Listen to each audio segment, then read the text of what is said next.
amiga.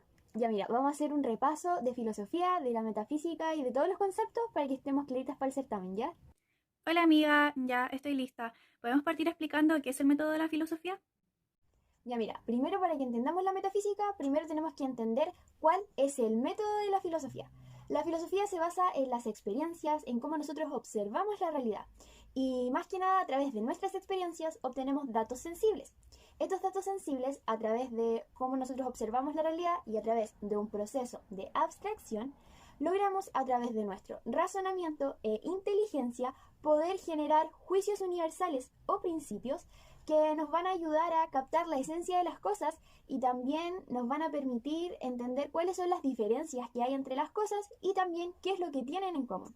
Entonces, el método de la filosofía se basa en la experiencia. Observamos la realidad y de ella obtenemos evidencia sensible. Eso quiere decir que no podemos saber algo si no lo experimentamos antes, como cuando éramos niños y nuestras mamás nos decían que no tomáramos helado tan rápido porque nos íbamos a congelar el cerebro, y uno no le hacía caso hasta que pasamos por la experiencia desagradable.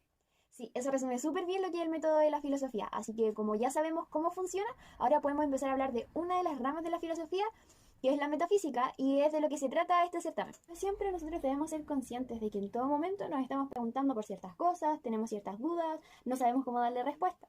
Por ejemplo, Aristóteles, al igual que nosotros, también tenía ciertas dudas. Él se preguntaba por el movimiento de las cosas en la naturaleza y si existía un elemento que fuera estable, pero que a la vez la realidad también podía sufrir ciertas modificaciones. Por lo tanto, la metafísica es la ciencia que estudia al ente en cuanto a ente o al ser en cuanto a ser, es decir, el estudio de los distintos tipos de entes, sus distintas particularidades, lo que tienen en común y que son los que componen la realidad. Para muchos autores, la metafísica es una ciencia especulativa, es decir, infiere información de la realidad. También estudia, obviamente, la existencia de estos entes y las modificaciones que pueden sufrir a lo largo del tiempo, así como los perfeccionamientos que se pueden ir dando en ellas también. Por lo tanto, no estudia solo una parte de la realidad como lo harían las ciencias particulares como biología o química, sino que se centra en todos sus principios, en todo. Por ejemplo, si yo tengo mis lentes, la metafísica estudiaría, por ejemplo, su causa material, es decir, de qué están formados o de qué están compuestos mis lentes. La causa formal, que sería su esencia, las particularidades, lo que lo hace ser un lente y no, por ejemplo, un lápiz. Su causa eficiente, que sería quién es el autor o quién creó estos lentes. Y por último, la causa final, que tal como lo dice su nombre, sería la finalidad o para qué están hechos estos lentes, que serían para poder ver mejor. Genial amiga, me quedó súper claro. Ahora solo nos faltaría repasar los conceptos que están involucrados en la metafísica.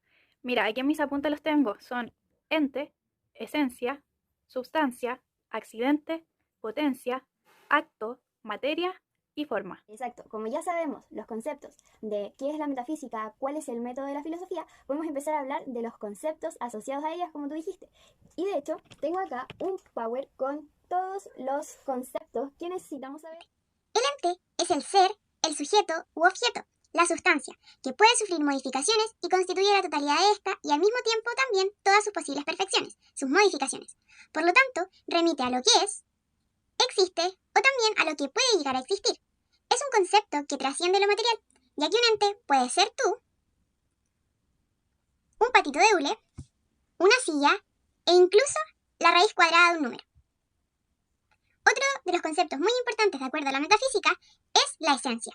Esta corresponde al modo o forma de ser de cada ente, aquellas particularidades que hacen que cada cosa sea lo que es. Es el principio diferenciador de los entes. Por ejemplo, las características que hacen que un elefante sea un elefante, como lo largo de su trompa y la forma de sus orejas. Cualidades o particularidades que lo hacen ser este animal y no, por ejemplo, un león o una mariposa. Ah, ya, perfecto amiga. Entonces, ente y esencia son los conceptos más importantes. Y ahora, según mis apuntes, estaríamos capacitadas para empezar a hablar de los predicamentos del ser. Exacto, como ya sabemos los conceptos de ente y de esencia y de alguna u otra manera la importancia que tienen, ya que como vimos en el Power, la esencia es las particularidades que tienen los entes y que los logran diferenciar de otros, así que técnicamente sería lo que hace que algo sea un ente o una sustancia. Entonces lo que ahora tenemos que empezar a ver, y como tú dijiste, es los predicamentos del ser. Y uno de los primeros conceptos asociados a esto es la substancia. La substancia corresponde a la totalidad del ente, lo que lo compone y en donde se alojan sus cualidades y accidentes, y es uno de los conceptos que también vamos a estar hablando. Además, es muy importante mencionar que la substancia es independiente al cambio. ¿Por qué? Porque a pesar de que un ente pueda sufrir modificaciones, va a seguir siendo el mismo. Por ejemplo, esta sandía. Esta sandía por completo o la totalidad, todo lo que compone esta sandía sería la substancia. Pero si, por ejemplo, esta sandía nosotros la cortamos en trocitos o a la mitad, aunque haya sufrido cambios, va a seguir siendo la misma sandía, va a seguir siendo el mismo ente, es decir, la misma substancia. El segundo predicamento del ser corresponde al accidente, que son todas aquellas perfecciones múltiples que se dan en una determinada substancia y que no pueden subsistir sin ella. ¿Por qué? Porque dependen de esta.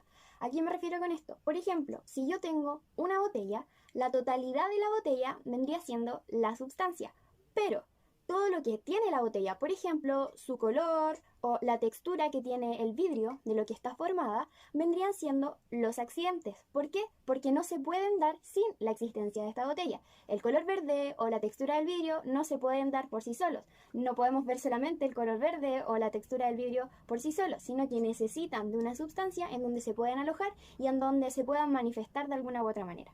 Súper. También hay que mencionar que hay diferentes tipos de accidentes, los cuales son 4. El primero son los accidentes propios de una especie, que son propiedades comunes, como la figura característica que tiene una araña, la capacidad de entender del ser humano o la manera de reproducirse que tienen los diferentes animales.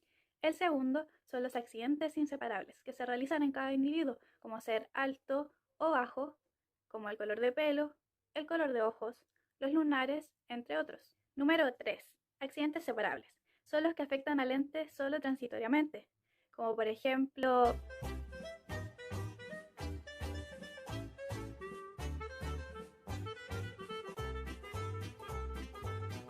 Número 4 y último, accidente de un agente externo, que como dice su nombre es causado por cosas externas al ente, como por ejemplo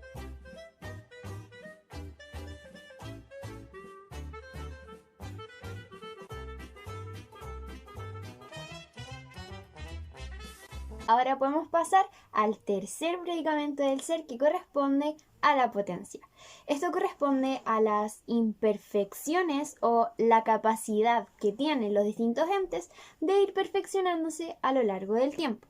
Por ejemplo, este pequeño bebé de aquí se encuentra en potencia de aprender a caminar, es decir, aún no lo sabe, pero tiene la capacidad de poder generar este cambio en él, perfeccionándose y logrando lo que vendría siendo aprender a caminar. Y por último tenemos al acto. El acto es todo lo contrario a la potencia, ya que corresponde a este grado de perfección o de acabamiento del ente en cuanto a la capacidad que tienen los entes y, como ya mencionamos, de poder perfeccionarse o modificarse a lo largo del tiempo. Si consideramos el ejemplo anterior que utilizamos en potencia, el mismo bebé que se encontraba en potencia de aprender a caminar se va a encontrar en acto cuando ya definitivamente sepa caminar. ¿Por qué? Porque esta acción de caminar ya se va a encontrar completa, ya que el bebé ya puede ejecutar. Como ya conocemos los predicamentos del ser, ahora podemos hablar de lo que se denomina teoría hilemórfica de Aristóteles o hilemorfismo, que nos dice que los seres o entes se encuentran compuestos de materia y de forma. La materia, por su parte, corresponde al sustrato de una cosa que se encuentra en potencia, como por ejemplo vendría siendo el bronce. Por otra parte se encuentra la forma, que corresponde a la esencia de los entes, lo que nos permite entender su naturaleza y por qué algo es de cierta forma y no de otra forma distinta, como podría ser una estatua de bronce. ¿Por qué?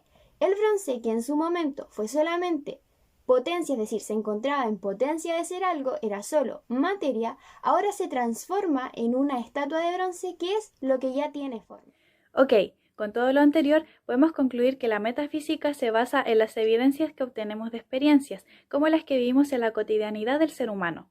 Por medio de habilidades como la inferencia y finalmente la abstracción, nos permite cuestionarnos para seguir investigando y comprender a la realidad y a nosotros mismos. Todos somos entes diferentes, con esencias que nos caracterizan individualmente, expuestos constantemente al cambio y con la capacidad de perfeccionarse, porque siempre estamos en potencia de continuo perfeccionamiento para llegar a encontrarnos en acto.